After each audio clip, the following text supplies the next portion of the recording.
اے شاباشے، کبیر سے تیرا لگتا ہے یہ رانا پکا ہو چلا ہے، جوجی مانی خیز مسکراہٹ تلے بولا۔ میں بھی جواب میں مسکرا کر رہ گیا۔ کبیر کی آنکھوں میں اب اپنے لیے ایک احترام دیکھنے لگا تھا۔ ویسے اس میں کوئی شک نہیں کہ کبیر صرف لڑائی بڑھائی ہی میں نہیں، دل اور نیت کا بھی صاف اور سچا ہے۔ میرا نائب وہی بننے کا اہل ہوتا ہے جس میں یہ دونوں باتیں موجود ہوں، جوجی بولا۔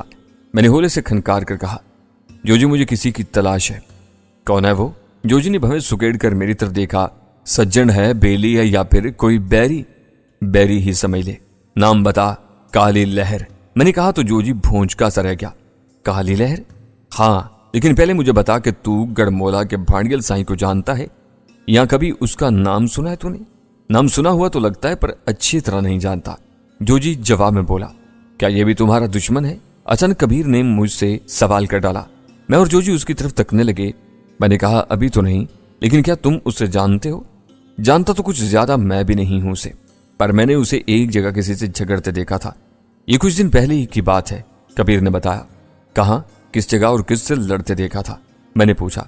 شاہب پورہ کی تیمور انڈسٹریز نامی بلڈنگ کے آفس میں، کبیر نے جواب دیا۔ وہاں یہ کس سے ملنے آیا تھا اور کیوں؟ میں نے سوالیہ نظروں سے کبیر کی طرف دیکھا تو مجھے اس کے چہرے پر ایک عجیب سی جھجک کے آثار نمودار ہوتے دکھائی دیے۔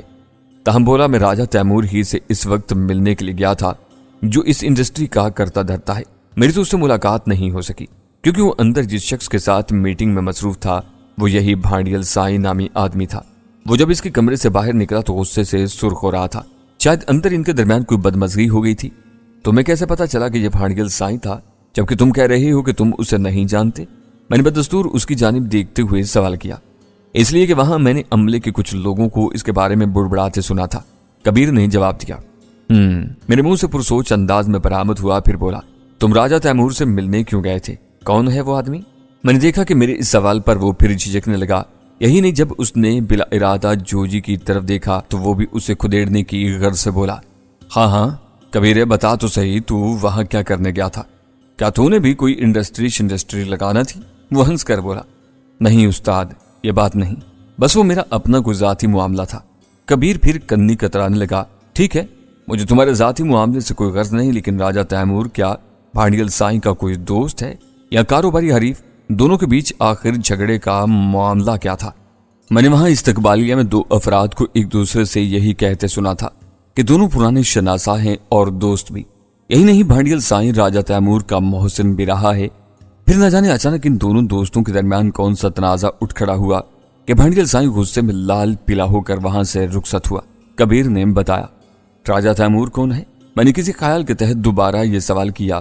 کبیر پر ایک بار پھر جھجک طاری ہوئی اور بالآخر وہ بولا، وہ ایک بڑی کاروباری شخصیت ہے اور وہ وسیم کا باپ ہے۔ کہتے ہوئے کبیر نظریں چرانے لگا۔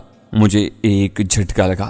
فوراً تصدیق طلب لہجے میں پوچھا، وسیم، کیا یہ وہی لڑکا تو نہیں جو؟ ہاں وہی ہے، نگہت کا دوست۔ کبیر نے میری بات کاٹتے ہوئے درمیان میں کہا تو میں بری طرح چونک پڑا۔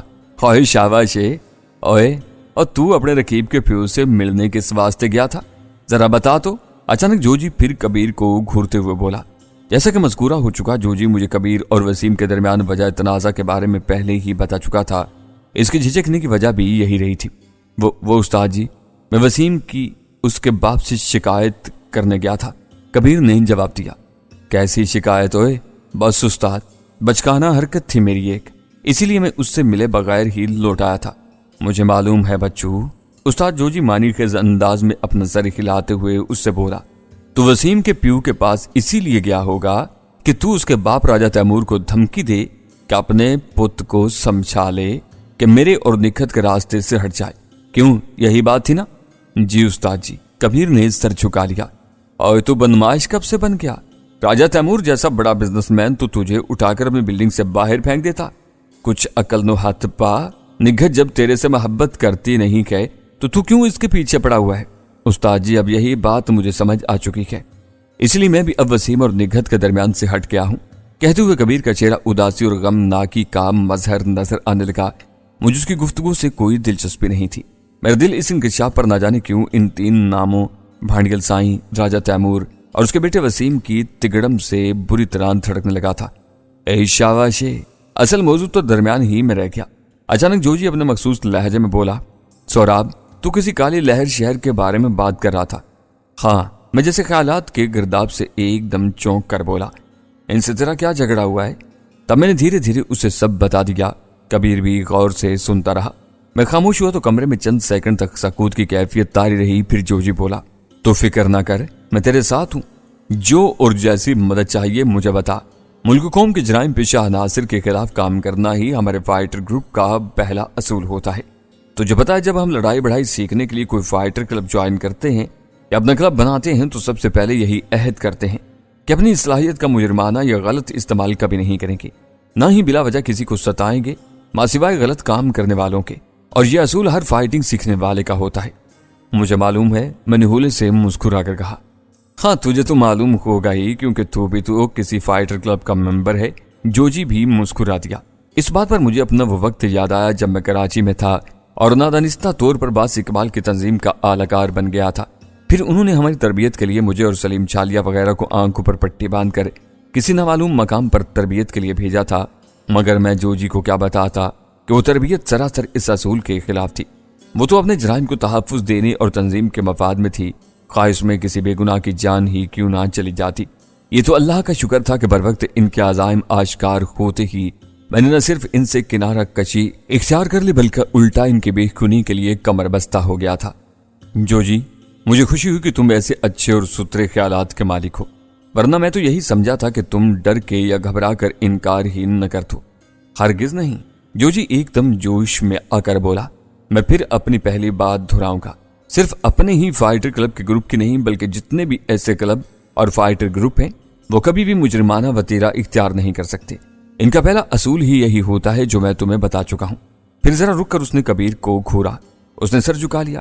پھر جوجی دوبارہ مجھ سے مخاطب ہوا، یہ تو اس کی وجہ سے اس روز رات کو نگہت اور اس کے دوست وسیم سے ٹاکرا ہو گیا۔ جب تو بھی درمیان میں آ گیا تھا تو نے اپنا حق ادا کیا ان کی مدد کر کے، لیکن کبیر کو میں نے بہت برا بھلا کہا تھا۔ بس یہ بھی رقابت کی آگ میں ایسا کر بیٹھا، ورنہ بدماشی اور قانون ہاتھ میں لینا ہمارے گروپ کا کبھی بھی مقصد نہیں رہا ہے۔ چلو چھوڑو، وہ غلطی کبیر سے ہوگی۔ ابھی سے بھی احساس ہو گیا۔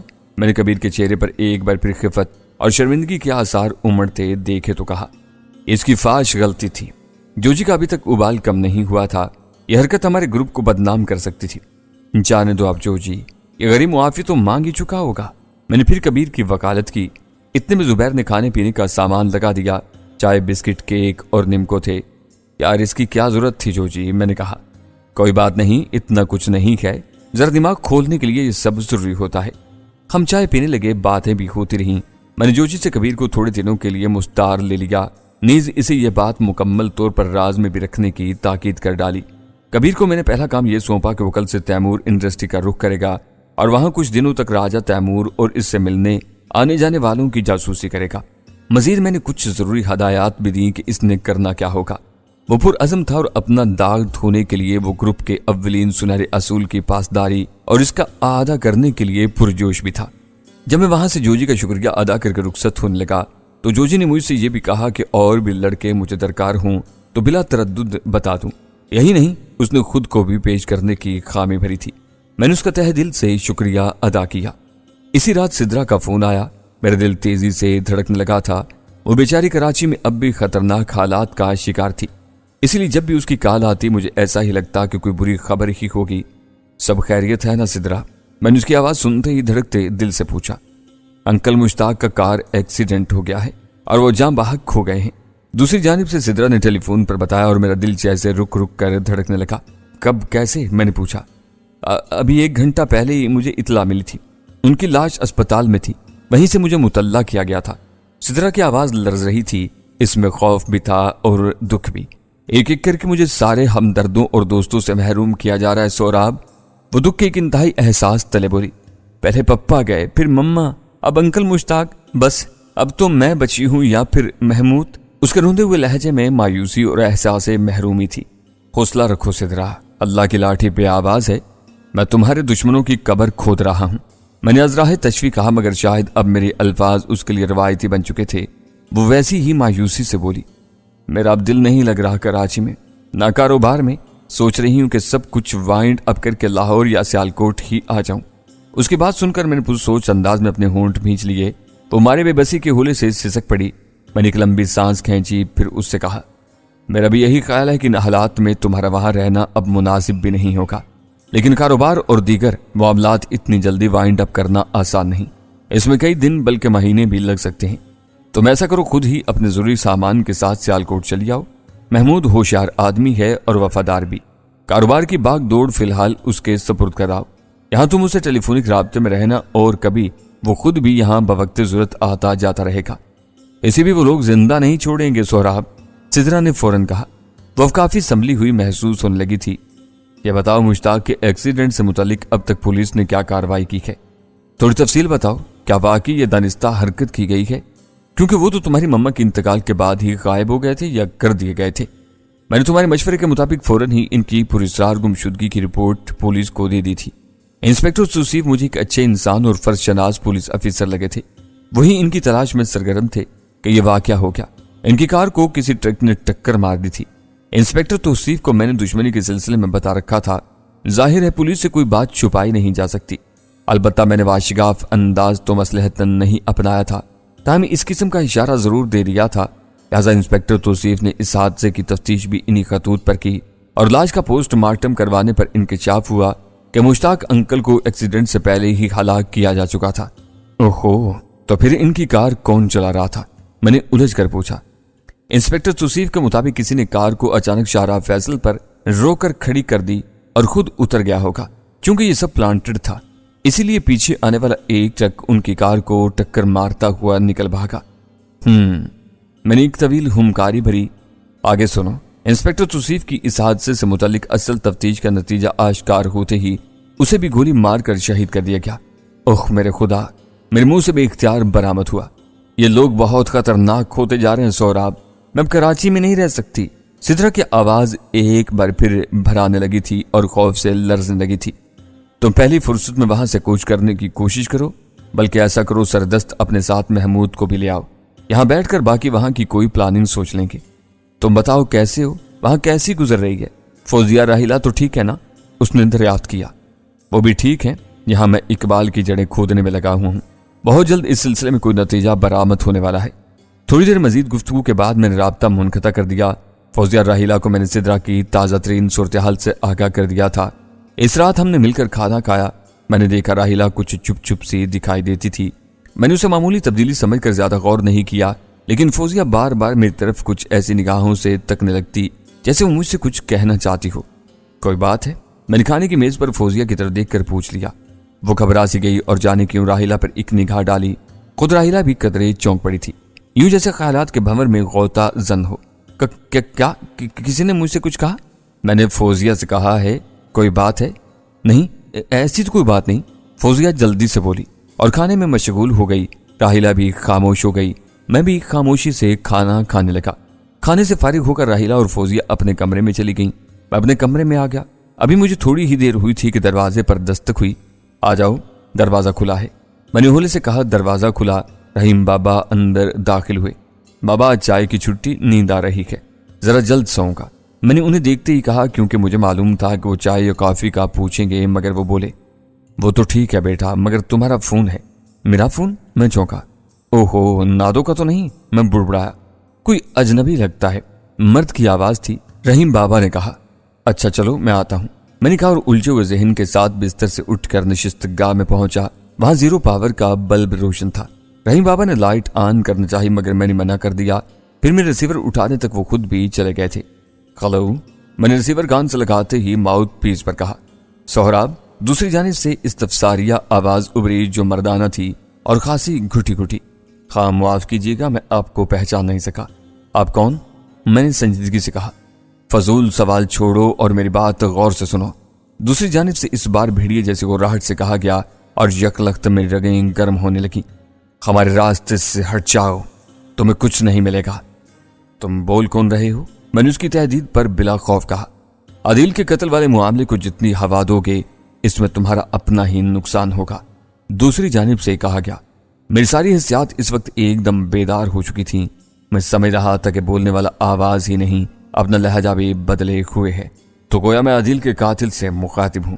میں نے کہا یہی سمجھ لو، مسئلہ یہ ہے کہ قاتلوں کے جس ٹولے نے اس خونی واردات کو راہزنی کا رنگ دیا تھا، اس میں مجھے بھی انہی کا ساتھی سمجھا جا رہا ہے۔ اور میرا حق بنتا ہے کہ میں اپنی گلو خلاصی کروں۔ میں نے کسی تیش یا جوش میں آنے اور اسے مزید کھولنے کے لیے تحمل امیز چالاکی سے کام لیتے ہوئے کہا، اگرچہ یہ بات بھی غلط نہیں تھی، کیونکہ میں اپنی گلو خلاصی مقتول عدیل کے چھوٹے بھائی جگنو کے سامنے کرا چکا تھا۔ اس کے بھائی کا ساتھ دے کر تم یہ کام کر چکے ہو، اب بس وہیں رک جاؤ۔ دوسری جانب سے بولا گیا تو میں ان کی باخبری پر چونکے بغیر نہیں رہ سکا، باوجود اس کے اب مجھ پر بھی شبہ کیا جا رہا ہے۔ میں نے گفتگو کو طول دیا، تو اس کا مطلب ہے کہ تم ہمارے راستے سے نہیں ہٹو گے۔ اس کی قیمت کیا مانگتے ہو؟ صرف اصل حقیقت، کسے کیوں اور کن لوگوں نے قتل کیا۔